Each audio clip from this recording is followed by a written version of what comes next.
Germans also had the disadvantage of Hitler having decided he would be commander-in-chief, and he was a terrible military commander. He was taking a nap. He was taking a nap. He was sleeping, and they were waiting for him to wake up before they waited for him to make the decision whether to move the tanks forward towards the beaches of Normandy and everything else. Whereas the Americans are saying, okay, this isn't working, but the captains and the lieutenants and the corporals and the colonels and the privates are taking the initiative. And that's what's so great about America is that we recognize that if something's not working, we take the initiative to make sure it works. We lead. We lead ourselves. Yes. The toughest fighting was said to be on Omaha Beach. Yes. First waves of American fighters were cut down in droves by the German machine gun fire as they scrambled across the mine-riddled beach. But U.S. forces persisted all day, pushing forward to a fortified seawall, up steep bluffs to take out the Nazi artillery by nightfall. And they say all told, around 2,400 American troops were killed, wounded, or unaccounted for at Omaha Beach. The Canadians were over at Juno Beach having an equally, if not even tougher time. You have a documentary on D-Day as well, and it has an extraordinary segment of survivors talking about that moment. And this moment of storming the beach at Normandy. I mean, it's a phrase now that people use to try to describe courage in a few words or less. But you think about having to be one of those guys and actually do it, understanding it wasn't a mystery to them, the mines and the machine gun fire that was about to come their way. Wow. And here is a couple minutes from Tim's documentary on what that was like. As I was going into the beach, I could hear the bullets hitting on the side of the ship, on the side of my boat. And then that's when I realized, I said, well, this isn't going to be a piece of cake. This is for real. I looked into the well of the boat, and there was 35 soldiers in there, and I don't think there was an atheist in there because every one of us was making a sign of the cross as we were going in. And I happened to look.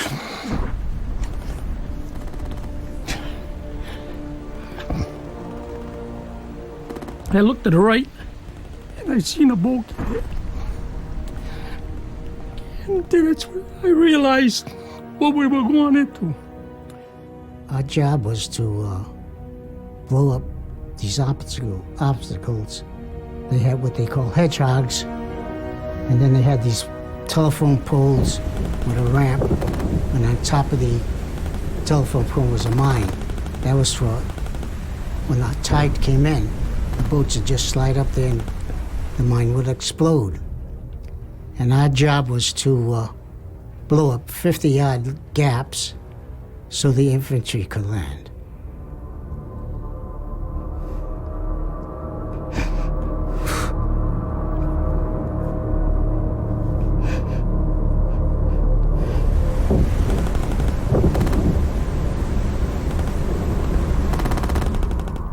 I carried a rifle and a web belt with a canteen and ammunition and a rifle.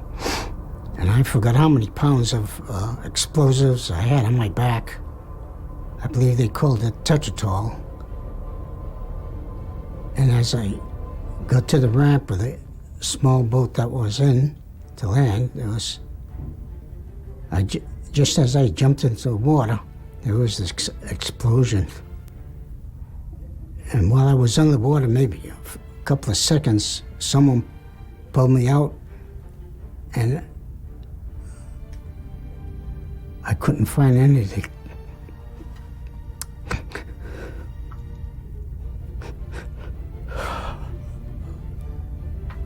I couldn't find any of the crew that I was attached to. I found out later that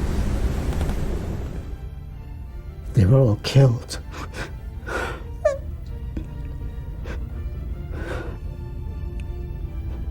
I was the only one left. Oh, wow.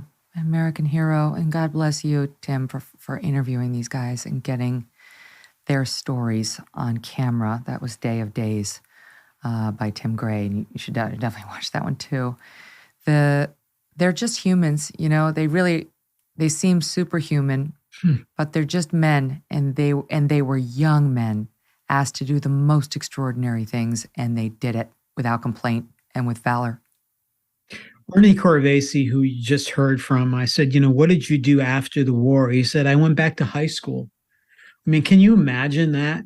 Going through the fact that you're a naval combat demolition unit guy, like today they're called frogmen or Navy SEALs, and seeing all of your guys killed.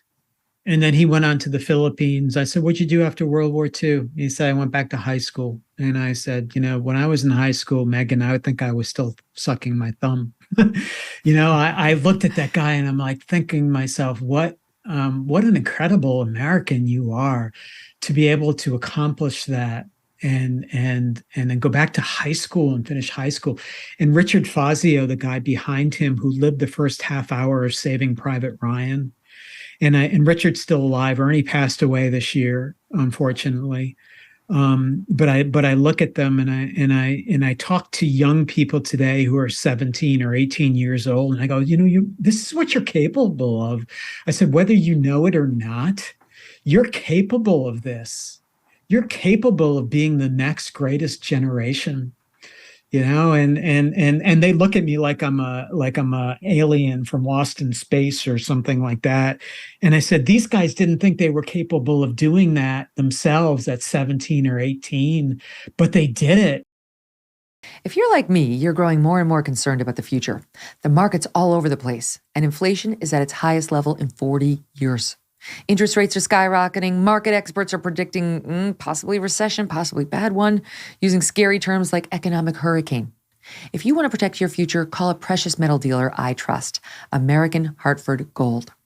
They can show you how to protect your savings and retirement accounts by diversifying your portfolio with physical gold and silver. All it takes to get started is a short phone call, and they will have physical gold and silver delivered right to your door or inside your IRA or 401k. And they keep it simple. This is the highest rated firm in the country with an A+ rating from the Better Business Bureau and thousands of satisfied clients.